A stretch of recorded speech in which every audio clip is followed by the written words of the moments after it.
I posted a video begging for help, and thousands watched me break down. They saw me cry, shake, say I didn't want to live anymore. They hit like. They commented emojis, and they scrolled away. But one person didn't scroll. No followers, no name, no profile picture. Just one message, 7 words. And I swear to God, those 7 words saved my life. My name is Mary. I'm 19. Nothing special. A small TikTok account with a few hundred views, mostly of me pretending to be okay. I posted videos smiling with empty eyes. I synced sad audio to blank expressions because I forgot how to cry. That night, my boyfriend left me. His last message was, "You're too much drama." My friend group kicked me out over a misunderstanding, and the scholarship email said, "We regret to inform you." In a world that never stops talking, I felt like I had disappeared, and no one noticed. No messages, no calls, no one asked if I was okay. Until I opened the camera, looked straight ahead, no filters, no script, and I said, "If someone sees this video, I just want you to know, I'm really tired." I didn't know who I wanted to save me. I just knew I couldn't hold on much longer. The video I posted at 2:41 a.m. went viral overnight. By the time I woke up, it had over 200,000 views. Social media never sleeps, but it doesn't heal either. I scrolled through hundreds of comments, most of them cold. Some dropped hearts, some mocked. "This is just for attention. Here come the tears again." Others left laughing emojis. One person wrote, "The world owes you nothing." I read them all, not because I was searching for validation, but because deep down I was hoping someone would ask, "Are you okay?" But no one did. Not a single person asked where I was. Not one told me not to do something drastic. They treated my pain like a 30-second piece of entertainment. And then, they swiped away. I almost deleted the video. But just then, a private message popped up. Not a comment, not an emoji, just one line. "I see you. I love you."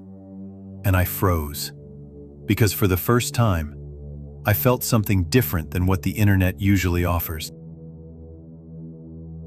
I sat up immediately after reading the message. Not from fear, but because something touched me, something deep. No one had ever spoken to me like that. Not my mom, not my friends, not anyone online.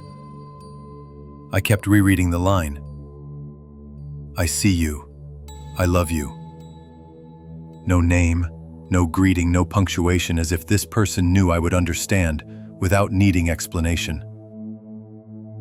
I sat in my dark room, lit only by the glow of my screen, and suddenly I cried. Not the kind of crying from pain, but from relief. It felt like someone had finally seen the weight I was carrying. For the first time in months, I didn't feel alone.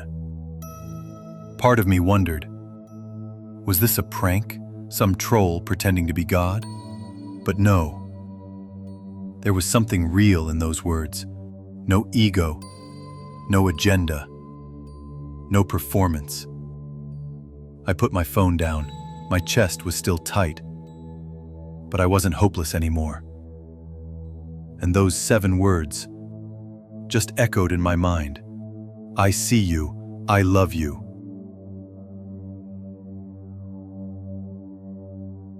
At first, I thought the message was random. Maybe someone kind. Or even an AI bot experimenting with emotional outreach. But the next morning, when I opened my phone, there it was. A new message from that same anonymous account. "You are not invisible. I am still here." No name, No profile picture, no followers, just a single line, and it hit deep. I started to feel curious. Who is this? Why do they speak like they can see through me? I replied, "Who are you? Do you even know who I am?" There was no answer right away. But by noon, another line came through. "I knew you before you ever posted your first clip." Chills. But not fear. More like realization. This didn't feel like a person texting me. It felt like something, or someone, far beyond. Even stranger, the words sounded familiar. Something I had heard as a child, back when I still went to church with my mom. Do not be afraid. I am with you. Before I formed you in the womb, I knew you. It all started coming back. I opened a drawer I hadn't touched in years, and there it was, my mom's old Bible, dusty, nearly forgotten. On the very first page, in her handwriting, "If you ever get lost, listen. He will call you by name." That night, I stayed awake longer than usual, but the emptiness wasn't there. Not like before. I still didn't know who this person was, but maybe I didn't need to, because for the first time in years, I started to pray, not asking for anything, just whispering, I'm still here. I haven't given up.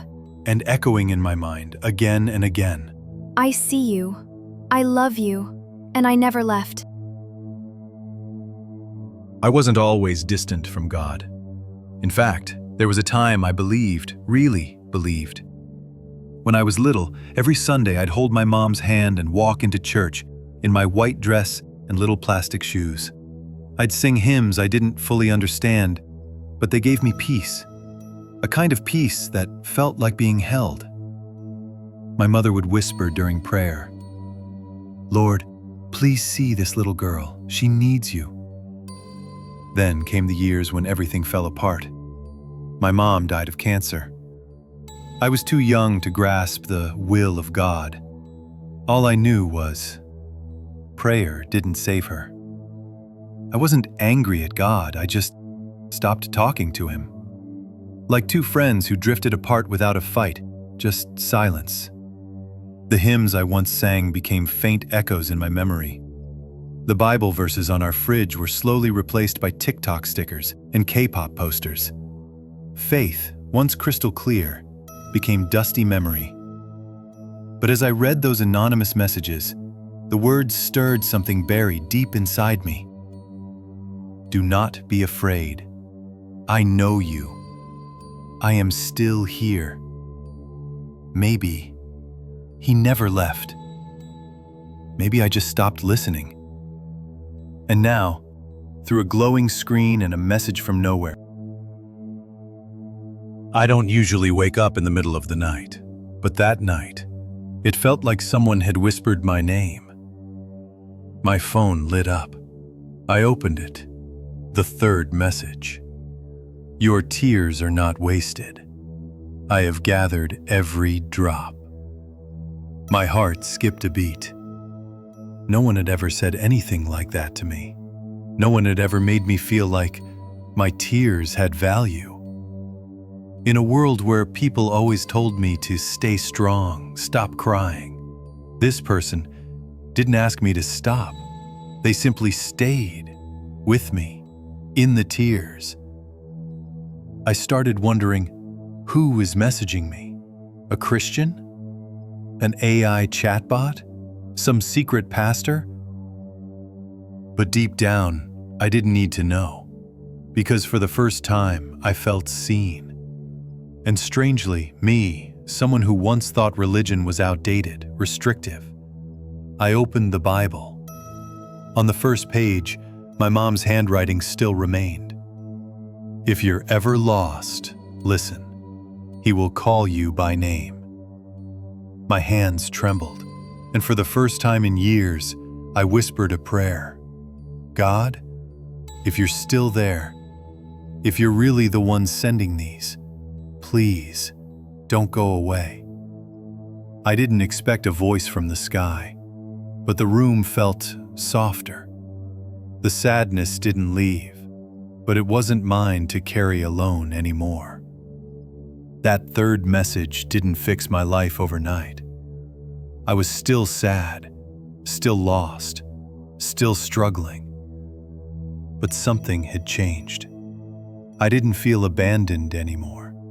From that day on, I started a new habit.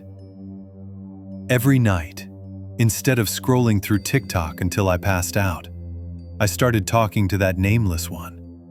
I don't know if he's truly Jesus, but I know this: he didn't scroll past me. And in a world of noise, speed, and chaos, only one stranger chose to stay.